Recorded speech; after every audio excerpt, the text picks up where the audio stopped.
Hello, my friends. I love spending this time with you, and I wanted to share with you a spiritual practice of something that will help to enrich your life, lighten your being, and something that we want to see more of in the world, and that is hope. And I know that can seem very difficult, especially when we have the media constantly bombarding us with bad news, ways that make us afraid of the world, of each other, of feeling inadequate in order for them to be able to market this or promote propaganda that. And the good news is that you don't have to be prey to that, to more of that heaviness.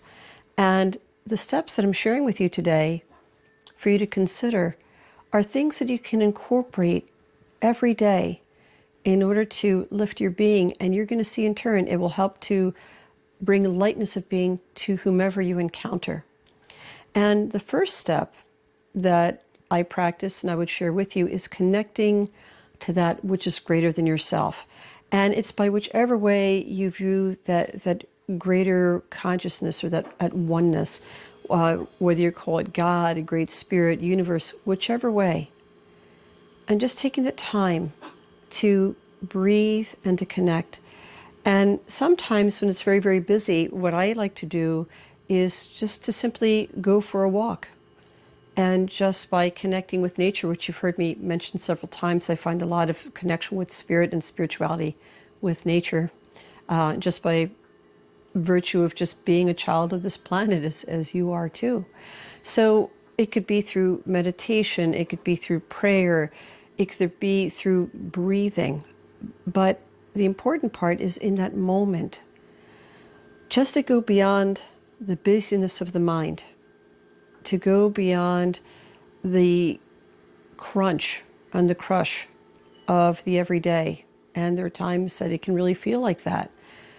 And just go beyond, connect with that at oneness, connect with a greater energy beyond your immediate self, beyond your immediate situation.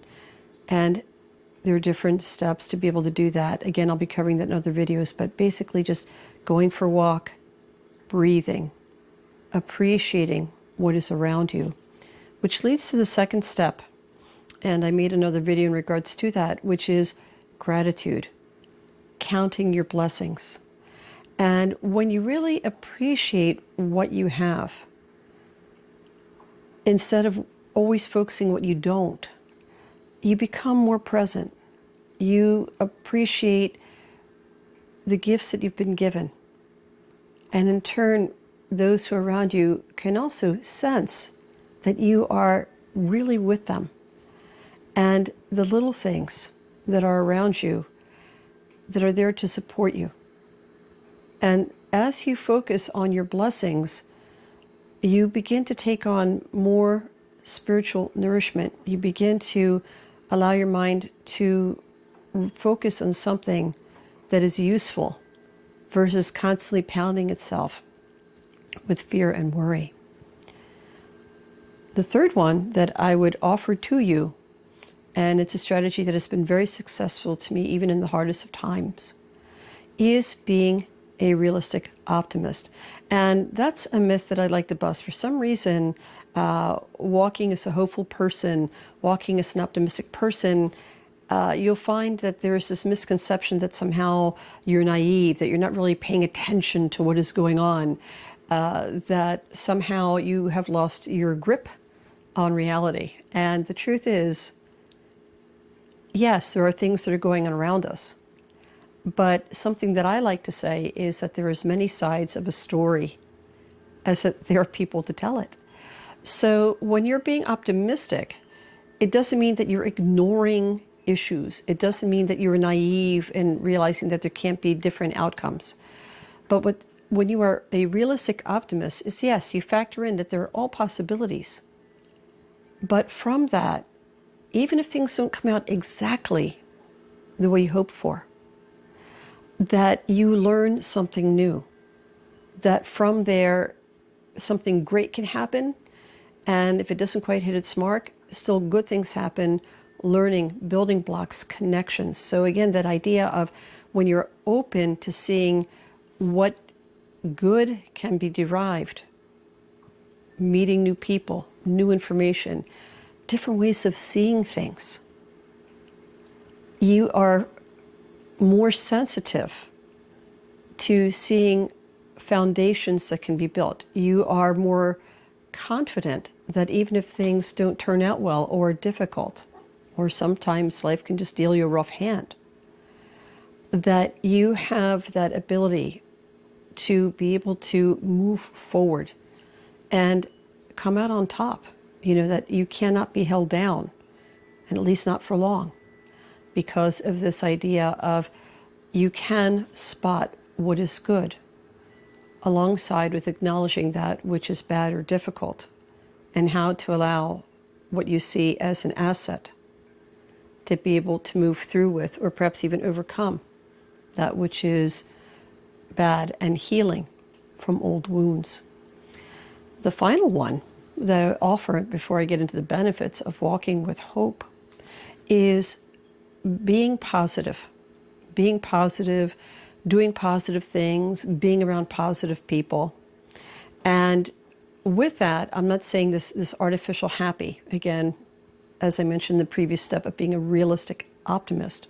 It doesn't mean that you're blind. It doesn't mean that you don't acknowledge what is actually going around you. And the world is a spectrum. It is always a spectrum of good and bad, of all different flavors and colors.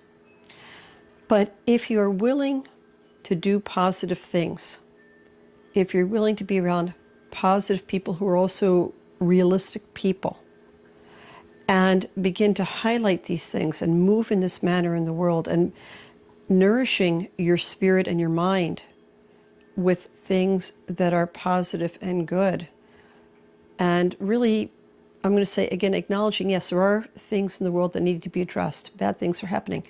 But stop that intake, of just that, and create, simple kindnesses, doing things that make you laugh, and sharing things with others. Simple little acts of positivity, of kindness, of things that are uplifting. They don't have to be grandiose. Will help for you to develop being more hopeful when you approach the world. It helps to inspire a feeling that hope exists among the people and beings that you walk amongst, because I guess also, work with animal rescues and things like this. So for me, I factor in more than just, human beings, all beings. Remember, when you do this thing of positivity, you are doing things that are meaningful, and not meaningful just to you, but meaningful things for whomever it is that you're doing them for. So for you, and meaningful to them in a way that really reaches them. And it's, again, not about people pleasing. It's about bringing a certain energy that is here. And let me talk to you about the benefits of it, because I know for some people that I've talked to, it's been like, oh, it can be so heavy and so difficult. Only if you insist on it, right? There are going to be some days where, you're not going to, the most hopeful thing that you're looking for is it time to go back to bed yet? And sometimes it's not even 9 in the morning, right? That's called normal, and it happens to all of us. But if you're willing to walk in ways that inspire or bring hope, again, I'm sharing you 4 simple steps that I do that have really worked through extreme times for me. Then the first thing is, it's just common sense. You're going to relieve the stress within you. It lowers stress in the body. It lessens anxiety. It helps to take the edge off of depression, so that it doesn't become the only thing sitting with you in the room. And from there, overall, it helps for the physical body. Believe it or not, it helps to bolster the immune system. It helps to increase the positive hormones and things within the body that encourages your physical body to not only emotionally feel better, but it has been proven, and through different studies, medical studies, that a positive attitude, that a hopeful attitude has actual impact and encourages the body to help to rebuild itself, to heal itself. So it's not only just your spirit, but your body improves from it. The other thing that I would say to you that I found from walking in this walk is that it really helps for you to be equally aware, if not even more so, of opportunities that you can grow and connections that can be made. So again, as I mentioned to you, I try to walk as a realistic optimist. So yes, there are the problems, there are toxicity, there's negativity. Yes, this exists and it has to be addressed. But when I'm walking in a way that brings hope to me or is hopeful, you're going to find that you're going to be so much sharper in finding possible solutions and resources and people that can help to create the best possible outcome. And there's Indy having a snack, and he's saying hello to everybody. You might hear him there in the background, along with my bunnies. And finally, the thing that I would say to you along this line is, and you may not even realize it that it's happening, is that when you do this as a spiritual daily practice, your sense of self-worth will increase. Your sense of confidence in yourself rises. And you feel good about yourself because you can also feel good about the world. So it increases your overall sense of well-being and that sense of worthiness, because you always have been. You just need to catch up with that. And overall, just this sense of that you are comfortable in your own skin, and with that you can feel comfortable in more places that you go. And so with that, I just wanted to share that thought, especially in this season. I know this can be a difficult season for people, holiday season, but that, again, this idea of sharing hope, walking with it as a spiritual practice. You don't have to be religious. This is a practice that comes from the heart and meeting yourself where you are. So there will be some days that, like I said, it will be difficult to feel hopeful about much of anything, but then allow others to bring hope to you, inspire hope to you. But then if you do this as a way of being, it just is. And the world, will have its light and its shadow, but you help to bring more light and you feel more lightness of being. And so I would love to hear your comments below. What helps to inspire hope in you? How have you inspired hope in others? And as always, if you haven't subscribed, I beg if you can, it really helps me.